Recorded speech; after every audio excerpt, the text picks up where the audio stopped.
2007ની સાલમાં સ્વામીજી યુકે પધારેલા, લંડન હતા. ગુરુ હરિબી એ વખતે સ્વામીજીની જોડમાં હતા સાથે. આગળ નિષ્કામભાઈ, ભક્તિ સ્વામી, સુરત સ્વામી બધાએ આપણને વાત કરી. આ ધરતી પર આવીને આ યુગ પુરુષોએ આપણને સૌથી વધારે જો કોઈ વસ્તુ આપી હોય આપણા માટે, તો એ એમનો સમય આપ્યો છે. એમને આપણને ટાઈમ. અહીંયા બધા જ આપણે બેઠા છીએ, એ જૂનામાં જૂના કે નવામાં નવા આપણે બધા છીએ, પણ સૌથી વધારે કોઈ વસ્તુ જો આ પુરુષોએ આપણને આપી છે તો એમનો સમય આપ્યો છે. અને એ સમય એમને કશું જોયા વગર આપ્યો છે. તો સ્વામીજીની બી ગરજ કેવી હતી? યોગીજી મહારાજને રાજી કરવાની, એમની સેવા કરી લેવાની. તો 2007ની સાલમાં પધાર્યા હતા યુકે. એ વખતે સ્કોટલેન્ડમાં થોડા યુવકો હતા, સુનિલભાઈ, અંબિકભાઈ ને બધા, 3-4 યુવકો. એમને સ્વામીજીને પ્રાર્થના કરી હતી કે સ્વામીજી આપ સ્કોટલેન્ડ પધારો તો અમે 100 યુવકોને ભેગા કરીએ અને ત્યાં સભા કરીએ. સ્વામીજીએ હા પાડી. બધો પ્રોગ્રામ થઈ ગયો. જે દિવસે લંડનથી સ્કોટલેન્ડની ફ્લાઇટ હતી એ દિવસે સવારના પહોરમાં સ્વામીજી પૂજા કરતા હતા. પૂજા કરતાં કરતાં સ્વામીજીએ સાથે જયેશભાઈ હતા તો જયેશભાઈને બેસાડ્યા. પછી સ્વામીજીએ તો ગોષ્ઠી કરી, એ તો લાંબી વાત છે, પણ શોર્ટ વસ્તુ પછી સ્વામીજીએ કીધી.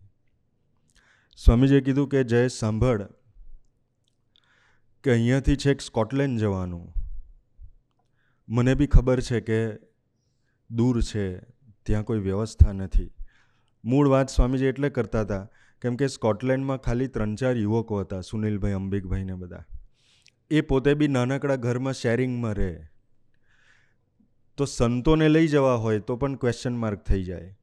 તો હવે સ્વામીજીને ત્યાં લઈ જવાના, 2 દિવસ ત્યાં રાખવાના, વ્યવસ્થા કરવાની, બધી સભાની વ્યવસ્થા કરવાની. ફાઇનાન્શિયલી બી કોઈ એવી પરિસ્થિતિ નહીં કે આપણે પૈસાથી બધી વ્યવસ્થા કરી શકીએ. અને બીજી રીતે બી કોઈ સપોર્ટ નહોતો.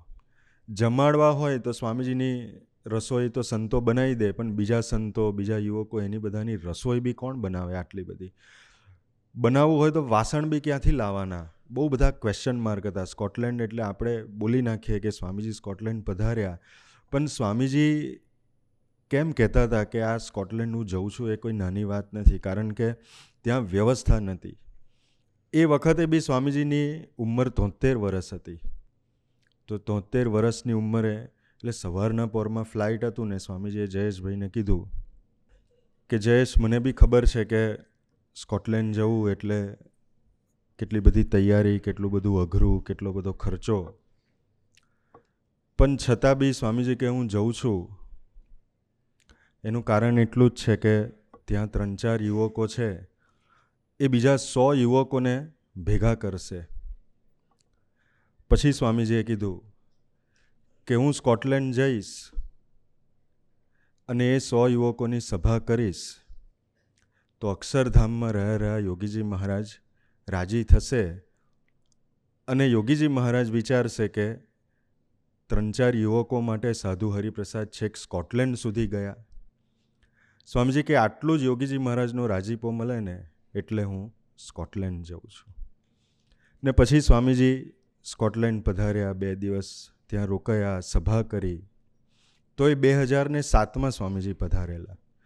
એમનો સમય એમને આપ્યો. પણ યોગીજી મહારાજના રાજીપા માટે કરેલી સેવા, સ્વામીજી એક કાર્યકર્તા તરીકે આપણે જોઈએ તો નિરપેક્ષ ભાવે પોતા માટે કરેલી સેવાનું પરિણામ ને ફળ શું આવે? તો ગઈ સાલે એ વાતની ખબર મને બી પડી. સ્વામીજીએ પ્રેરણા કરી કે 2007માં પધારેલા ત્યારે 100 યુવકોની સભા થયેલી.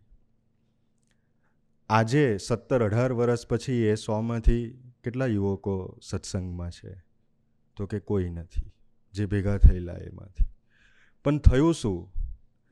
તો કે એ 4 યુવકોમાં એક અંબિકભાઈ હતા ત્યારે, જ્યારે એને ખાલી સદભાવ હતો 2007માં. એની એવી નિષ્ઠા નથી. પણ સ્વામીજી એના માટે થઈને ગયા તો 17 વર્ષ પછી 2024ના વર્ષમાં લેસ્ટરમાં ગુરુહરિ પ્રબોધ સ્વામીજીએ મંદિરની પ્રતિષ્ઠા કરી અને એ લેસ્ટર મંડળના લીડર અને મંદિરની સેવા કરનાર અંબિકભાઈ છે આજે. તો એ 17 વર્ષ પહેલાં આપેલો સમય અને ખાલી 4 યુવકો માટે ગયેલા હરિપ્રસાદ સ્વામીજી, એમની જે ગરજ નિરપેક્ષ ભાવે આપણા બધાની સેવા કરવાની, એના કોન્સિક્વન્સીસ કેટલા પાછળથી આવે ને પાછળથી પછી અત્યારે એ અંબિકભાઈ એક સાધુ જેટલી સેવા કરી રહ્યા છે. એ ગુરુહરિ સ્વામીજીની ગરજ અને એવા ને એવા જ ગરજુ ગુરુહરિ પ્રબોધ સ્વામીજી છે. 22મી તારીખે એપ્રિલ અહીંયા પધાર્યા તો એમની આંખમાં આંસુ હતા ને પછી અમને બધાને કીધું કે આ આંસુ હર્ષના છે, કારણ કે સ્વામીજીએ મને તમારી સેવા સોંપી છે. તો એ દિવસથી આજ દિવસ સુધી જોઈએ તો પ્રબોધ સ્વામીજીની હરેક ક્રિયા એ આપણા સેવા માટેની ક્રિયા છે. બહુ વધારે ના વિચારે તો હું મારું પોતાનું વિચારું તો 3.5-4 વર્ષની અંદર આ જ કેમ્પસમાં મારા એકલા પાસે એવી 50 સ્મૃતિ હશે કે જ્યાં પ્રબોધ સ્વામી સામેથી અલગ અલગ ક્રિયા કરતાં કરતાં મને કીધું હશે. વોકિંગમાં તો ખાસ દૂરથી જોયો હોય તો મને બૂમ પાડી હશે કે છે કઈ સેવા, કંઈ હોય તો કહેજો. એકવાર તો હું સામેથી આવતો હતો, ગુરુહરિ આખા મંદિર આખા કેમ્પસની પ્રદક્ષિણામાં હતા. પછી એ સાથે આવતા હતા, પાછળ બહુ બધા જણ હતા, એટલે હું એમનો જે રેમ્પ છે અહીંયા નીચે જ્યાં ગાડી પાર્ક ત્યાં ઉપર ચડી ગયો કે મને કોઈકનો ફોન બી આવેલો તો વાત કરવાની હતી. એટલે મને થયું કે આપણે સામે ક્યાં જઈએ, એટલે હું આમ ઉપર ચડી ગયો અને ખૂણામાં ઊભો રહીને દર્શન કરતો હતો. પેલા જોડે વાત બી કરતો હતો. એમને મને દૂરથી જોઈ લીધો એટલે એમને એમ કે આ ઓટલે ચડ્યો છે એટલે એને મારું કંઈક કામ હશે. પ્રબોધ સ્વામીજી કેવા પુરુષ છે કે આ પાર્કિંગના ઓટલે ચડ્યો છે એટલે આને કંઈક મારું કામ હશે. તો એ તો વોકિંગ કરતા હતા. સેવાની જે ગરજ છે આપણા બધાની એ એમની કેટલી બધી અદ્ભુત છે. પોતાના રૂટીનના ક્રિયાયોગો બી એમને નડતા નથી. તો એ પેલા પગથિયા પાસે આવ્યા એટલે હું હજી ખૂણામાં ગયો. એમને મારી નજર ભેગી થઈ ગયેલી દૂરથી, તો મને બી લાગ્યું કે હવે આવશે ને પૂછશે તો ખરા જ. એટલે હું હજી ખૂણામાં ગયો, પણ એ તો ત્યાં આવીને ફરી મને બૂમ પાડી જ કે છે કઈ સેવા. ઊભા રહી ગયા વોકિંગમાંથી. મેં કીધું ના સ્વામી, હું તો એમ જ આવેલો. ફરી પાછા એમને એમનું વોકિંગ ચાલુ કરી દીધું. પણ એ જે એમની ગરજ છે આપણા બધાની સેવા કરવા માટે, ગુરુહરિએ પોતાનું કશું જ વહાલું રાખ્યું નથી, બધું જ છોડી દીધું. 2 વર્ષ પહેલાં અમદાવાદ પધારેલા, સાથે સર્વનમન સ્વામી હતા, રસોઈ બનાવતા હતા. એ દિવસે કઢી ભાત બનાવ્યા. ગુરુહરિને કીધું કે આપ તો રોજ દાળ ભાત જમો છો એટલે આજે કઢી ભાત બનાવ્યા છે, તો આપને ફાવશે? પ્રબોધ સ્વામીનો જે જવાબ હતો ને એ બહુ અદ્ભુત હતો. એક સાધુ તરીકે એમની સેવા કરવા માટે કે કાર્યકર્તા તરીકે આપણે કેટલું બદલાવવું પડશે જો યુવકોની સેવા કરવી હશે તો. ગુરુહરિ બદલાયા છે આપણી સેવા કરવા માટે.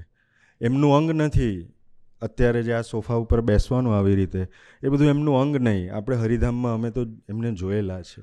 એ નીચે બેસે, થોડી વાર એમને પગ બી લાંબા કરવાના હોય, એમની અલગ સ્ટાઇલ છે એ રીતે બેસતા. પણ અત્યારે આ સ્ટેજ ઉપર બેસવું એ સામાન્ય વસ્તુ નહીં. આપણે બેસી જોઈએ ખબર પડે સ્ટેચ્યુની જેમ રહેવું પડે.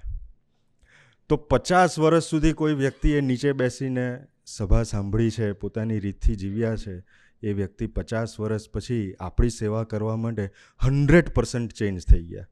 એ બહુ મોટી વાત છે. ગુરુહરિના ચરણે પ્રાર્થના કરવી છે કે તમે અમારી સેવા કરવા માટે બહુ જ બદલાઈ ગયા છો, અને એ બદલાઈ ગયા છો એ દર્શન બી કરાવવા દેતા નથી. અમે યુવકોની સેવા કરવા માટે, અમારા આત્માની સેવા કરવા માટે ને આપને રાજી કરવા માટે થોડાક બદલાઈએ. 2-5 ગ્રામ, આપ જેમ કહો છો એમ, તો એવું 2-5 ગ્રામ બી બદલાવાનો પ્રયત્ન કરશું તો આપ રાજી થશો. એટલે નાના સાહેબ પૂછ્યું તો પ્રભુ સાહેબ કીધું કે મેં મારો કોઈ પ્રોટોકોલ રાખ્યો નથી. એમને પૂછ્યું કે આપને કઢી ભાત ફાવે? પ્રભુ સાહેબ કે મેં મારો કોઈ પ્રોટોકોલ રાખ્યો નથી. મેં નક્કી કરી નાખ્યું છે કે જે જમાડે એ જમી લેવાનું, જ્યાં બેસાડે ત્યાં બેસી જવાનું, જ્યાં લઈ જાય ત્યાં જતા રહેવાનું, અને જે કહે એ કરી લેવાનું, કારણ કે મારે બધાની સેવા કરી લેવી છે. મેં નક્કી કરી નાખ્યું છે. તો એમને આપણી સેવા કરવા માટે ખૂબ નક્કી કરી નાખ્યું છે. એવી એમની અદ્ભુત ગરજ છે સેવા કરવાની. તો ગુરુહરિના ચરણે આજના દિવસે પ્રાર્થના કરીએ કે આપ 2-2.5 મહિના પરદેશની યાત્રાએ પધારો છો. એકચ્યુઅલી આ જે શિબિર છે એ બી એમની ગરજનું દર્શન છે. આપણે તો ક્યાં ગયા હતા કે સ્વામી કંઈક ભાથું આપો, હવે આપ જાઓ છો તો શિબિર રાખો. એમને જ વિચાર આવ્યો ને એમને જ આપણી સેવા કરવા માટે આ આયોજન કર્યું. તો એમના ચરણે પ્રાર્થના કરીએ કે જીવનો એવો સ્વભાવ છે કે આપણાથી દૂર હોઈએ તો ગાફલાઈ આવી જાય, થોડું રિલેક્સ મોડ આવી જાય, પણ આપ પધારો છો તો એક વિશ્વાસ સાથે બી જતા હોય કે આ બધા મારી સેવા કરશે તો હું ભક્તોને લાભ આપવા વિદેશ જઉં. તો આપ જાઓ છો તો અમે એવી ગાફલાઈ ન રાખીએ, પણ આપના જેવી ગરજ રાખી, આપના તરફ નજર રાખીને અમારી સેવા ભક્તિ સિન્સિયરલી કરતા રહીએ એવા બળ બુદ્ધિ યોગ શક્તિ ગુરુહરિ આપણને સૌને આપે. એ જ એમના ચરણે પ્રાર્થના. સજાનું સમયમાં